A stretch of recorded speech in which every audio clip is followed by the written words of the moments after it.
oras. Gihatod kaninyo sa EXL Magkabuhay. Buhay at makulay ang buhay sa EXL Magkabuhay. This portion is brought to you by Head & Shoulders. Up to 100% dandruff-free with Head & Shoulders.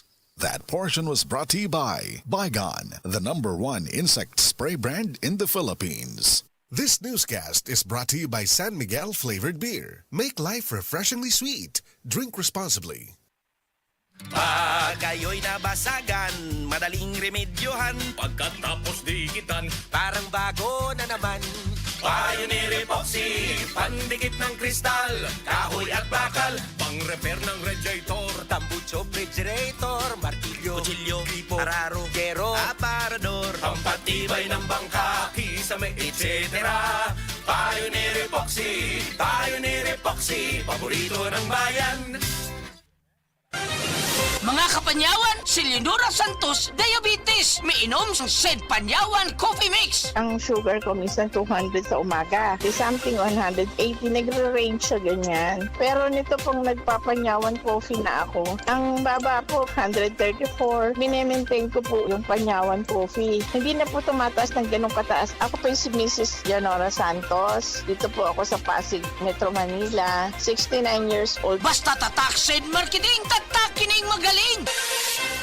Ako si Radyoman Benji Tanghian. Kining balita hatod kanato sa Paragis Bila-Bila Herbal Capsule na ilhan isip herbal nga kapsula nga makatabang og daghang benepisyo sa kalawasan. Mao kini ang all-in-one nga herbal. Makahatag og kaayuhan sa ato ang mga selula sa lawas, makatarong sa nindot nga flow og limpyuhan ang imuhang dugo nga modagkayday sa ato ang kasing-kasing. Ug karon sa atong balita. Moabot sa 822 ka mga persons deprived of liberty kon PDL sa Talisay City Jail ang makabutar karong umaabot Mayo 12 sa adlaw sa Piniliaya. Kini ang gibutyag sa Comelec sa syudad sa Talisay. Si Jail Senior Inspector Marion Dungan, warden sa female dormitory nagkanayon, nga naa sila 116 ka mga PDL nga mga botante, samtang 706 usab ka mga PDL sa male dormitory. Nagkanayon si Dungan, nga makig-alayon sila sa Comelec aron nilaha nga pangandaman ang adlaw sa Piniliay, diin ilang ihanay ang dapit kung asa himuon ang polling precinct. Dugang sa Comelec nga wala nila gidili ang pagpangampanya sa mga kandidato, diin ang buhaton lang nila muhatag og request ngadto sa ilahang buhatan aron makasulod sa paghimamat sa mga PDL atul sa kampanya. Kadtong balita hatod kanato sa Paragis Bila-Bila Herbal Capsule. Alang sa kumpleto nga kombinasyon, gamita lang ang Paragis Bila-Bila Plus Herbal Capsule. Paragis Bila-Bila Herbal Capsule na uban sa pagpangapi sa Paragis Bila-Bila Herbal Coffee ug ang pagpanghaplas sa Paragis Bila-Bila Liniment Oil. Gama sa GFMQ Marketing sa Paragis Bila-Bila dili na ka mag-agwanta pa. Sa dugang kasayuran tawag lang sa 0935-641-0261. Ang Paragis Bila-Bila mapalit sa Diding's Pharmacy sa Manalili Street, Cebu City, Bestway Pharmacy sa Mandawi City, Healthway Pharmacy, JV Butika sa Cebu, Mandawi, Liluan o Osmeña Boulevard. Mapalit usab sa JY Pharmacy sa 32 Osmeña Building, Osmeña Boulevard, Cebu City. Ako si Radyoman Benji Tanghian, DYHP, Tatak RMN. Sa mga workaholic, epektibo ang atong Paragis Bila-Bila Herbal Coffee. Sama na lang ni Roland De La Cruz, nga taga Mati, Davao. Roland De La Cruz, sa Purok Isla, Barangay Central, Purok President. Anong ganahan man kay ka sa kape? Sa Bila-Bila Coffee, laskig ang imong lawas o mayo ang imong lihok. Basta laskig niya kondisyon, makalihok kag may sa trabaho. Kung di ka kainom, mura magluya na ka? Murag luya-luya, lahi ra gyud. Tungod kay nindot gyud ang Bila-Bila Coffee. Kini ginama sa GFMQ Marketing. Kay sa Paragis Bila-Bila, dili na ka mag-agwanta pa. Mga higala, may adlaw ka natong tanan. Kini si Kuya Gulyat ninyong adunay na ilhan nga lamian kaayong tabliya, ang Don Pepe Tabliya. Sa kaumutong kalami, walay mudili, sa Don Pepe nga tabliya, kini mao'y paborito. Mag Don Pepe. Don Pepe Tabliya, sarap ni bay. Kung makatilaw ka, magpangita ka. Marcoleta sa Senado, Marcoleta sa inyo'y magseserbisyo, malalagot ang mga mapangabuso. Marcoleta sa Senado. Iboto Dante Marcoleta for Senator number 38. Hala, anak na anak mo si Coco Martin. Ma, si Congressman Bebot Abilianosa manggod na. Tungod bayan ni Bebot, daghan ming nakagraduate sa college ka libre. Si Bebot pod ang nakapatukod sa CTU, libreng university o hospital sa bukid. Gusto ko ang tanan makahuman og eskwela aron sila makatabang sa ilang pamilya. Kay bao ka ba anak nga si Bebot Abilianosa ang nagpadako sa St. Anthony Hospital. Pinaagi sa balaod og balaod pod ang iyang buhaton aron mahimong National Hospital ang CCMC. Gusto ko tiwason og padak-an ang CCMC aron kitang tanan healthy. Congressman Bebot Abilianosa sa iyong dukulong pagpuutan pa. This political ad is paid by Bebot Abellanosa. Mga kapanyawan, atong paminaw karon ang kayuhan na tagamtaman ni Ralph Serrera nga nakaangkon UTI ni tumar og seg coconut capsule asin-asin sa ihi ni lugwa. Kailangan po iningos ako nga testingi daw si Kukon kay mo na may sa UTI abinog UTI lang pangiin ako ning gawas tong murag ni lagitik sa ni durok niya akong giwan og tiwas ako pangi-CR kasi musod dito sa bawol noon. Pagkuhit na ako og tanaw kanang murag tibuok gud siya nga asin-asin bitaw sa murag bato mo to nakabarahan to paggawas ato hasta karon may na akong ihi. Ralph Serrera na puyo ko sa Pay Garcia na Balbiliran. Basta tatak seed marketing, tatak kining magaling. Basta sakit sa atay, madyining. Ako si Lorna, 44 anyos. Ingon ang doktor nga na ako'y infeksyon sa atay. Kanilaging sige tag-inom alak og sigarilyo, unya hingaon pagyud og tambok, daghan kog gibati. Naghilo akong panit, niburot akong tiyan, ug pirme gasuol. Dalira ko maluya, nawala akong gana sa kaon. Daghan na kaayog tambal akong nasuwayan. Puwerte pang mahala, pero wag yud epekto. Gisulayan ako ang yiling. Sa pipila lang ka semana, nabati nako ang kausaban. Salamat sa yiling. Basta sakit sa atay, madyining. Ang yiling mapalit sa mercury ug mga suking botika. Mahalagang paalala, ang yiling ay hindi gamot at hindi dapat gamitin panggamot sa anumang uri ng sakit. Ania, ang usa sa mga nakasulay og naayo sa iBerry. Hello! Ako si Lourdes, usa ka fruit vendor. Naadi ay ko katarata. Ingon si Doc, ipa-opera na. 80,000, di ko oy, mahal kaayo. Nagsulay ko aning iBerry. Nawala ang panganod og blurred sa akong pananaw. Murag na ay mantika sa akong mata. Epektibo sa daw ni sa katiguangan. Sa dihang nag-iBerry ko. Wala na katong panganod sa akong mata. Ug wala madayon ang paopera. Salamat sa iBerry. iBerry papalit sa Mercury, Rose Pharmacy og sa inyong mga suking butika. Oras hatod ka nato sa Camel Soy Sauce. That news was brought to you by ACS Manufacturing Corporation, ISO certified, world-class quality. ACS. That portion was brought to you by Gandang Salon Lasting with Vita Keratin. This time check is brought to you by Ladies' Choice Spreads. Miti busog sarap ang breakfast and baon pag may Ladies' Choice Chicken Spread.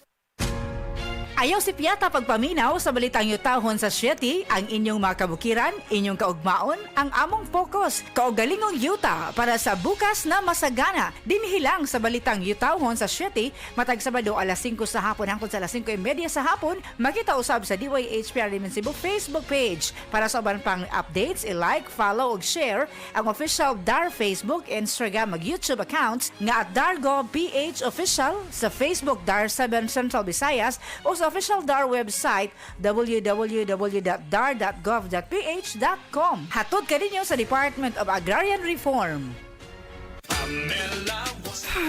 Bima, abot na day ka? O taon, nadugay ko sa traffic gikan sa mingla padong diris karkaro eh. Ma, di na ta mag-uol. Bago ng gobernador this year. Guwapa og batanon. Si Pamela, bari 4. Kadungog na bitaw ko anak niya. Lumagta ka pinamangahan, di ba? Dugay naman day na siyang nagserbisyo. Hatod og mga pagkaon sa mga naigos kalamidad kay naanay foundation. Yes ma, homo ko kasing-kasing pero isog sama sa nagtubo ni nga si presidente. Digong plano niya, dili lang sayo-sayaw. Pangwarta gyud nato diri sa probinsya aron di na mo adto pa sa syudad. Tinuod jud makarilit man punta anak niya. Porsigido nga flight attendant, bisan og single mother, mao ni ang probinsya nga pang worldwide. Yes ma, kay pambari 4, probinsya ang mabulahan. Sa probinsya nga pinalangga. Hi, I'm Dr. Michael Smith, a medical doctor and senior health scientist of Life Extension Foundation USA. I recommend Life Extension Vitamin D3 for everybody. This is the most practical and wise way to protect our health from diseases like cancer, heart disease, diabetes, and a lot of other health conditions. Kalami magkape, pero dapat good ang kape nimo healthy. Parehasan ning Vita D Plus Coffee Mix. Nibalik na ang imong paborito nga pinakauna nga kape nga na ay vitamin D3, reishi mushroom ug mangosteen fruit extract. Aromatic na ug lami pa. Pwede jud ni siya sa mga naay diabetes. Vita D Plus Coffee Mix. May kape na ka, na ay vitamin D3 pa ka. Ahoy! Kidney Care Time! Ako si Robert, nagpuyo sa Dumaguete. Sa una, grabe ang akong kahimtang tungod sa akong dialysis. Kato wala pa ako kasuway aning kidney care. Pwerti ra ba mahala magpa-dialysis. Pero sa nisugod na ko ani, dakong kausaban. Dili na lisod ipangihi o nang suka-suka. Dili na ako magluya tungod sa kidney care. Sa karon padayon ko nga nagkaayo. Nagpasalamat ko sa kidney care sa pagtabang nga mobalik ang akong maayong panglawas. Mabibili ang Kidney Care sa Mercury at sa mga malapit na suking butika. Mahalagang paalala, ang Kidney Care ay hindi gamot at hindi dapat gamitin panggamot sa anumang uri ng sakit. Ako si Rosalyn Tagadanao, na ay high blood ang ako bana. Di na siya kaklaro mag-drive kay hanap. Galuha-luha og mamula ng iya mata samtang gamaniho. Pasalamat gyud mi sa iBerry, nakatabang sa iyang mata. Kaning iBerry, maoy nakatabang sa akong mata. Hapsayang ako pananaw. Inigsaka sa akong high blood kanang 150/100. Maghanap pod ang ako pananaw. Di na ko kaklaro drive. Dako ang ako pasalamat sa iBerry. iBerry papalit sa Mercury, Rose Pharmacy o sa inyong mga suking butika. Pagbasa sa ikasyam na kabanata ng aklat ni Juan, pinagaling ni Jesus ang isang bulag, talata 1-41. Sa paglalakad ni Jesus, nakita niya ang isang lalaking ipinanganak na bulag. Tinanong siya ng kanyang mga alagad, "Guro, sino po ang nagkasala at ipinanganak na bulag ang lalaking ito? Siya ba o ang kanyang mga magulang?" Sumagot si Jesus, "Ipinanganak siyang bulag hindi dahil sa nagkasala siya o ang kanyang mga magulang, kundi upang mahayag ang kapangyarihan ng Diyos sa pamamagitan niya. Kailangan gawin natin ang mga ipinapagawa ng nagsugo sa akin habang maaga pa. Malapit na ang gabi at wala nang makakagawa pagsapit niyon. Habang ako'y nasa sanlibutan, ako ang ilaw ng sanlibutan." Pagkasabi nito, dumura si Jesus sa lupa at gumawa ng putik. Pagkatapos ipinahid niya ito sa mata ng bulag. Sinabi ni Jesus sa bulag, "Pumunta ka sa deposito ng tubig sa silo at maghilamos ka roon." Ang kahulugan ng salitang silo ay sinugo. Ganon nga ang ginawa ng bulag at nang magbalik siya ay nakakakita na. Nagsalita ang mga kapitbahay niya at ang mga nakakita sa kanya nung siya'y namamalimos pa. "Hindi ba yan ang pulubing bulag?" Sumagot ang ilan. "Yan nga," sabi naman ng iba. "Hindi, kamukha lang." Kaya't nagsalita pa ang dating bulag, "Ako nga po yun." "Paano ka nakakita?" tanong nila. Sumagot siya, "Ang lalaking tinatawag na Jesus ay gumawa ng putik at ipinahid yon sa aking mga mata. Pagkatapos sinabi niya sa akin, pumunta ka sa silo at maghilamos. Pumunta nga ako doon at naghilamos at nakakita na ako." "Nasaan siya?" tanong nila sa kanya. "Hindi ko alam," sagot niya. Dinala ng mga tao sa mga Pariseo ang dating bulag dahil araw ng pamamahinga ng gumawa si Jesus ng putik at nang pinagaling niya ang bulag. Tinanong din siya ng mga Pariseo kung paano siya nakakita, kaya't sinabi niya sa kanila, "Pinahiran niya ako ng putik sa aking mga mata. Ako'y pinaghilamos at ngayon nakakakita na ako."